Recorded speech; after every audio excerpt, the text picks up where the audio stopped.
Welcome back to Pro-spectives for episode 7, your real estate podcast, where you hear from two professional real estates on tips and tricks of the market, the New Hampshire market, and our national real estate news. I am Jessica Preventer, the managing broker of Pro Homes with Lair Realty Partners, and this is my co-host, Keith Valancourt. Hi, everyone. Also a professional real estate agent, in case you didn't know. Anyway, it's that time of the month where we get the news about the New Hampshire stats from last month, from April, come up about right now.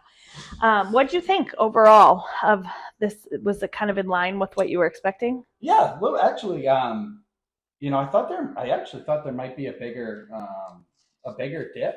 But it was a substantial dip as far as sales closed over last April compared to this April, and the actual sales volume went down 20%. But I actually thought the way that we were going, I thought it might be a little bit more. The sales price is still up 1%, so that's a little bit of a positive.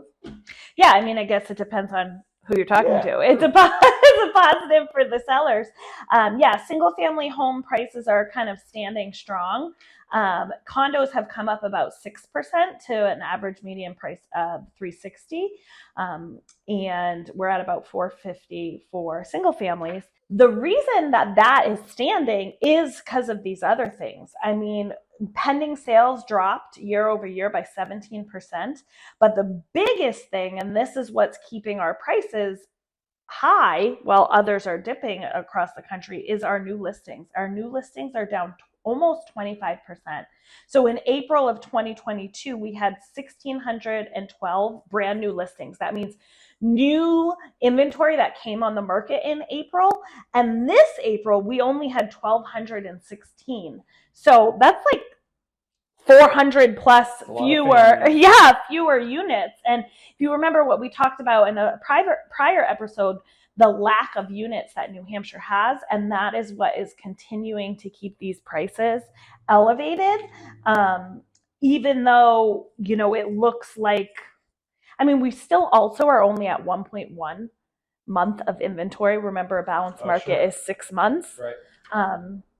So, the information was not surprising to me. I was actually surprised single family home prices hadn't increased more. I'm seeing a lot of competition out there. Yeah, there's a lot of competition. We just put in an offer this week with buyers. I think the original listing price was $475, and we went in at $510 and didn't get it.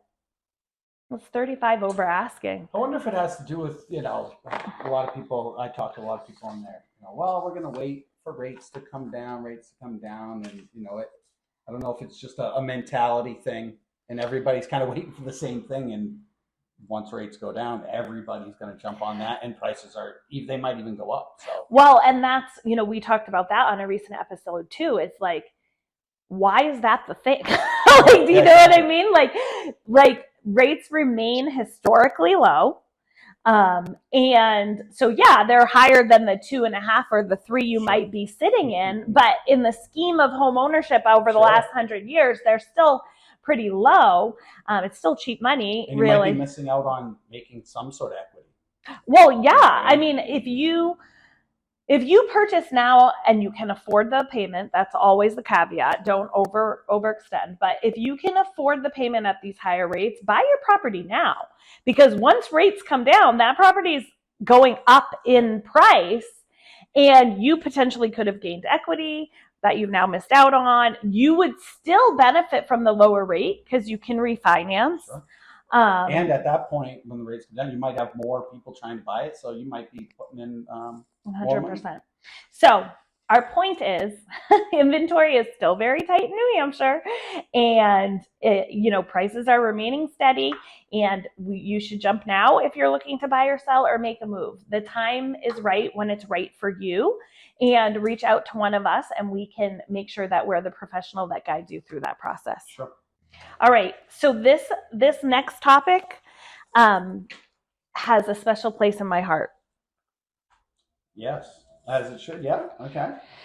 So the National Association of Realtors just put out today an article by Graham Wood about the biases that sellers have against FHA and VA loans and how that is really essentially hurting our most vulnerable homebuyers. And what do you think about that? Have you heard anything? Well, what you don't want is you don't want to get into a situation where you don't trust the process or the checks and balances that are going on. You want to make sure everything's on the up and up. You don't want to not get chosen just because of a particular loan or something. As a matter of fact, I think you were telling me earlier you have a VA loan. I do. So I don't want that to be a reason for somebody else to get it versus you strictly. 100%. I agree. I think it's a slippery slope. I do too. So technically, seller discrimination against certain types of financing isn't a protected class, right? It's not against fair housing. What typically happens is for both VA and FHA loans have specific minimum standards that are required to get the loan. The biggest ones that jump out: you can't have any peeling paint. The floors need to be finished. You can't be having any safety issues or missing handrails or whatever. So what happens is listing agents, right, our fiduciary relationship, our legal fiduciary relationship is to the sellers. And so a lot of listing agents feel like they should advise sellers when given the option of conventional financing or VA or FHA, they suggest to go with conventional because conventional technically doesn't have those minimum standards. Sure. The appraiser still can call out those things, but that's the idea. While I understand that, in most cases, number one, most homes aren't going to have those issues, right? Yeah. Especially as you get into the higher price points. You're not dealing with this, delayed maintenance sure. that hasn't been taken care of. And so it should be a non-issue. If your home doesn't have peeling paint, isn't missing flooring, isn't missing rails, things like that, you should have no concern between choosing a conventional FHA or VA. That's completely not a concern. So you're saying maybe it's something that eventually over time it just kind of works itself out, and hopefully things don't fall off the rails from now till that point where it gets to the point where the houses are new enough, the codes are good enough to where you're not going to run into, like you said, a lot of those issues. Well, I think that you have a lot of list agents aren't educated. For example, a year or so ago, I had a buyer, she was FHA financing, which FHA is a great program. Especially, in fact, this information, they said 84% of FHA loans go to first-time home buyers. It's a great program for first-time home buyers. Sounds like it's pretty necessary. Yeah. And so this one, my client was trying to buy a home on her own. She fell in love. We had put multiple offers, but this was the one, right? She went in as high as she could. The listing agent called me. We were the highest offer, but he was unfamiliar with FHA financing and advised his clients it was better to take conventional. Yeah. So in his efforts to do his fiduciary duty to his sellers, he actually didn't, right? He cost them money. There was nothing on this home that an FHA appraiser would have called out. So not only did you take that opportunity away from this first-time single mom homeowner and her ability to start growing generational wealth for her family, you also took money away from the seller from this false fear that really doesn't exist. Sure. So, I really do believe you need to be an educated agent on different kinds of financing and what it really means. It's slippery slope for sure. Yeah, and the VA, a lot of times, one of the benefits of a VA loan is 100% financing. It's awesome. So you don't have to put 3%, 20%, 5%. You can do 100. That does not mean you don't have cash in the bank. And that's what I thought was really interesting here. I thought I highlighted it, but maybe I didn't. Oh, here it is. The average VA buyer, so because the contract comes in and it says 100% financing, again, a lot of times agents will advise their sellers, oh, this could be riskier. They're not putting any cash down, blah, blah, blah. Well, first of all, we have an escrow deposit. Sure. So they have skin in the game no matter what. But also, the average VA buyer has a FICO score above 700 and $40,000 in cash reserves. So just because they don't have to use it, sure. Doesn't mean they don't have it, right? Doesn't mean they don't have it, and doesn't mean they're a secure buyer. And that's our case, right? We lucked out. We were able to purchase our most recent home at that 2.5% interest. Why, if we have the ability to finance the whole thing at 2.5% interest, which is basically free money, would we give up all our cash, especially during COVID, which was when we were buying, when we didn't know what was going to happen? Why would we get rid of all our cash when we have the opportunity? It had nothing to do with our credit score, our eligibility for buying, any of that. So, I mean, I think it's a real, and to be honest, our vets give a lot. Yeah. This is small, in my opinion, small benefit for them to get for the sacrifices that they and their family have made for us. So I think it's a real big topic disadvantage when agents don't do what they're, really don't know what they're doing and what they're advising. They're just opting out because they're not knowledgeable enough. Right, and the seller might not know. Of course the seller doesn't know. So if the seller's going, like you said, based on who you pick and your realtor and that sort of thing, then, shame on them. And yeah, I mean, and obviously if you're talking about a property that is kind of falling apart, okay, well then maybe that's the thing. But even that, there are creative solutions. There are 203K loans, which are rehab loans, which are a national product. That will allow buyers to also borrow additional funds to fix the things. You can do escrow holdbacks in order to get some work done. A lot of these things, like I said, are small, like putting up a handrail. Maybe the buyer is willing to do that on their own for $50 or something.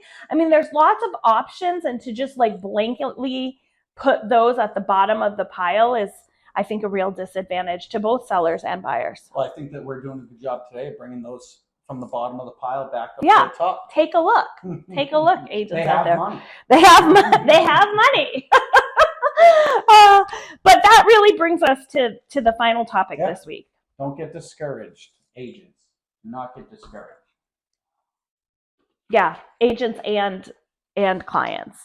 I mean, I think it is our job to be creative, to advocate for our clients. And if we start to get discouraged about all the offers we're putting in that we're not getting, I mean, I might have sounded a little bitter when I was just talking about VA and FHA.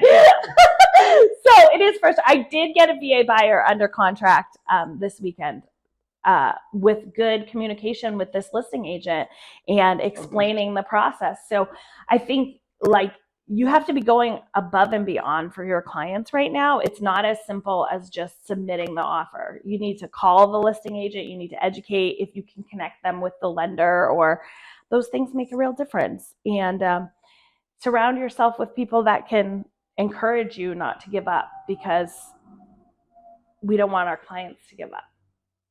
Because we won't. That's right. Great tips. What do you do to stay, because it's hard. And the amount of discouragement that can occur in this business is all along the way, right? It's the lead that calls you and you think, oh, they're hot and heavy, they're ready to go. And then all of a sudden they drop off the face of the earth, You could be looking for places for somebody, and then all of a sudden you find a spot and you don't get a call. And then all of a sudden you get a random email that they're all set, or, could be a number of things, but it's about keeping a long-term perspective in this game. Keeping up with the numbers, doing the research, looking at the data, and knowing that it's a long-term thing. Rates are going to fluctuate. Buyers, sellers are going to come and go, but we're here for the long haul. We're looking every single day. We're ready, and for me, I think it's just a mentality to get up and start early, get grinding, and know that we're going to persevere. We're going to find what we need to find. We're going to get these sellers, get them out of their homes, get these buyers into their homes, and make everybody's lives easier. Yeah, and I think action is key, don't you? I think like when you're doing things to go forward, it feels more empowering than when you're just waiting for something to happen, Sure. right? So, for example, here we do a lot of, so yeah, we know the market's tight, we know things are going like this, so we make it a point to go out and look for properties for our buyers that aren't necessarily on the market yet, to network with other agents, with investors, to be sending letters and door knocking and social media presence of like, hey, who's out there? This is what I'm looking for. And when you're in action, it's encouraging. Sure. And you feel like you're accomplishing something, and also it drives results. Right. Rather than you're like, oh, there's nothing on the market.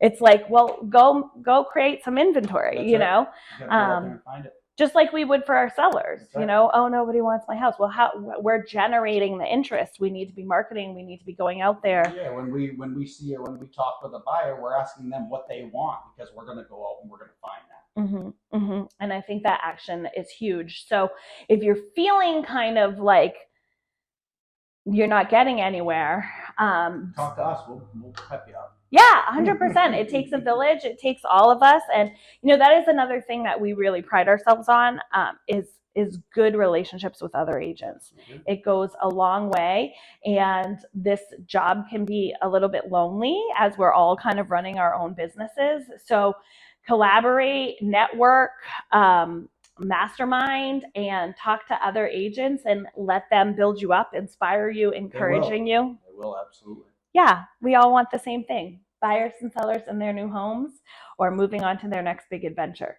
So speaking of that, we're going to close out today, and don't forget to email, call, or text with your ideas. We can't wait to see you again next week. Thank you. Bye. Bye.